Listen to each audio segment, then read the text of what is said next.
دکتر عیسی حمادی جمن بجدیار کر گوجبر گرماهی روزانه زیده تری 15 روشن نخوشیه چه دبن.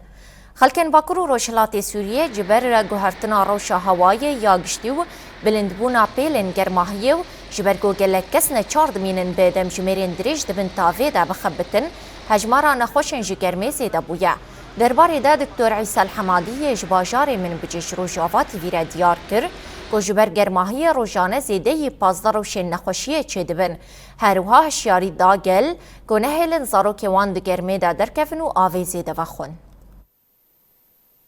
نصيحتي لجميع الأهل والأحباب والمواطنين تجنب الظهور. هشیاری من جبو گل اوه گود دما نیو روجده در نکهون جدروه و نهیلن زاروکین و دبن تاوکی ده لدروه بمینن. هر وها پیوسته مقدار کمزن آوه وره و خوارن و تو کس دبن تاوکی ده کار نکه. دما کوب هیلن گرماهی زیده بلند به ورزیش نیه کرن. اف همو رین جبو خپاراستنا جگرمیه. ده همان دمیده دوی پنجره عربیان نین گرتن. وبشكل خاص السيارة بشكل يعني طبيعي ما لازم تسكر الشبابيك السيارة بشكل